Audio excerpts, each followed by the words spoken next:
warahmatullahi wabarakatuh. Selamat pagi anak-anak semua. Hari ini kita belajar ya, bertemu kembali dengan Bapak untuk belajar bahasa Jawa. Kita masuk ke bab baru, yaitu bab tentang kepahlawanan. Nah, di bab tentang kepahlawanan ini kita akan belajar yang pertama adalah cerita wayang materinya. Oke, langsung kita masuk ke materinya.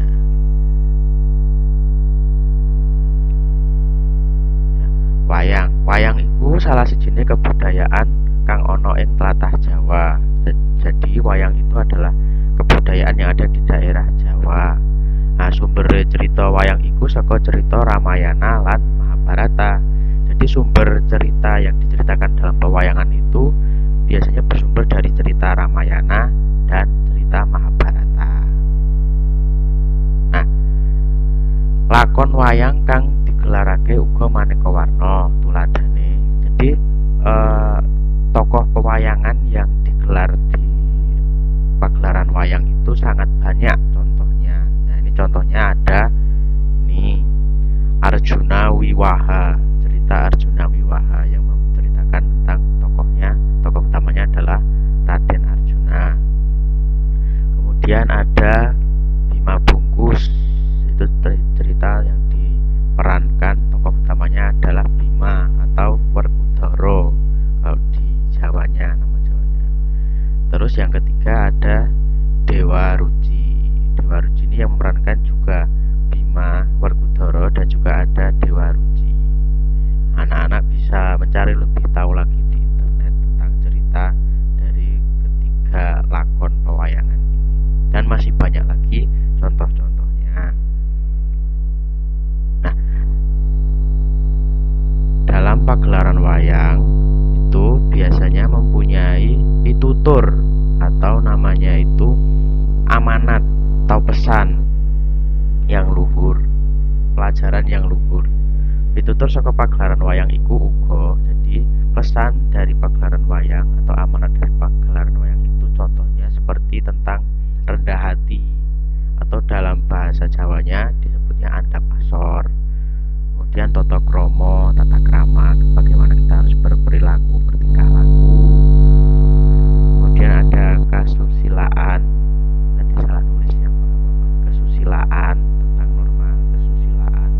Kemudian berbuat baik, tentang perbuatan baik, atau di Jawanya itu tumindak kabecikan.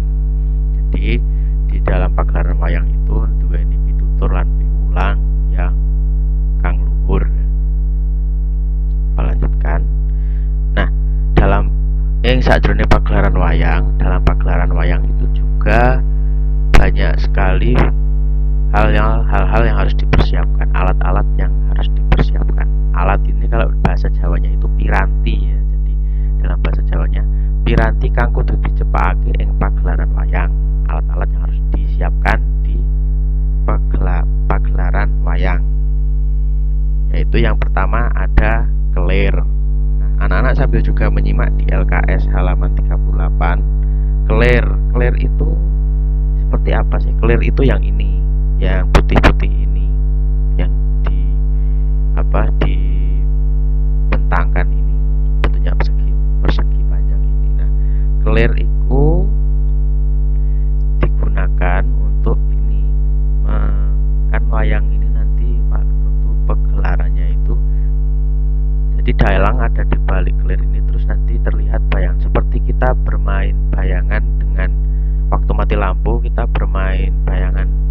mainkan bayangan berbentuk hewan atau apa dengan tangan kita dan pakai lilin itu. Jadi nanti saat pagelaran wayang yang kelihatan hanya bayangan dari wayang-wayangnya. Kelir ini seperti layar televisinya, itu contohnya. Kemudian bencong itu atau lampu ya, lampu yang digunakan dalam pagelaran wayang untuk menyinari kelirnya, biar kelirnya itu bisa menghasilkan bayang-bayang dari wayangnya. Kemudian ada kepyak. Kepyak itu apa? Kepyak itu kalau di LKS itu besi atau tembaga kuningan yang berjumlahnya 3-4 itu.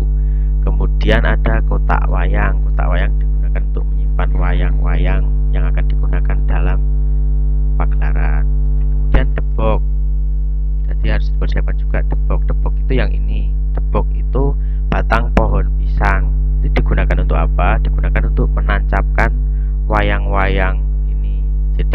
wayang itu tidak jatuh, ada tempat untuk menancapkannya. Dan juga cempala. Cempala itu digunakan untuk itu misal untuk menabuh. Kalau di agak itu digunakan untuk ngeprai wayang, istilahnya untuk memberikan arahan kepada wayang. Dan itu biasanya dipakai oleh dalang. Jadi itulah beberapa piranti yang harus disiapkan oleh orang-orang yang ingin melakukan pagelaran wayang. Ada kelir, ini, kemudian blencong, lampunya, kepyak, kemudian cempala, debok, dan juga kotak wayang. Nah, selain piranti, selain alat-alatnya, itu juga kita dalam melaksanakan pagelaran wayang itu ada orang-orang yang menjalankannya. Ya, yang pertama yaitu dalang. Dalang itu tugasnya wong kang gerakake wayang. Dalang itu yang menggerakkan gerakan dari wayang dan juga menjelaskan alur ceritanya. Jadi seperti yang bercerita dalang itu, yang menceritakan tentang wayang dan juga menggerakkan wayangnya untuk bisa bergerak. Kemudian niaga. Niaga itu yaitu wong kang nabuh gamelan. Jadi dalam pagelaran wayang itu juga diiringi dengan musik, agar untuk menciptakan suasana cerita dalam pewayangan. Nah, yang mengiringi musik itu namanya niaga. Kemudian selain ada niaga atau niogo ya kalau kita nyebutnya niogo, ada sinden. Sinden iku wong kang nembang gawe ngiringi pagelaran wayang. Nah, selain diiringi dengan instrumen alat musik gamelan, juga pagelaran wayang diiringi oleh para sinden yang menyanyikan gending-gending Jawa. Kemudian ada yang terakhir penyimping, yaitu wong kang ngewangi dalang gerakake wayang. Biasanya penyimping ini membantu dalang untuk menyiapkan wayang-wayang yang mau dipersiapkan untuk pagelaran. Seperti itu. Ya, itu cukup saja untuk materi tentang wayang pada hari ini. Nanti anak-anak mengerjakan tugas di LKS halaman 39 yang Gladen itu nomor 1 sampai 5. Dikerjakannya di buku tulis, kemudian dikirimkan di grup WA ya. Terima kasih. Assalamualaikum warahmatullahi wabarakatuh.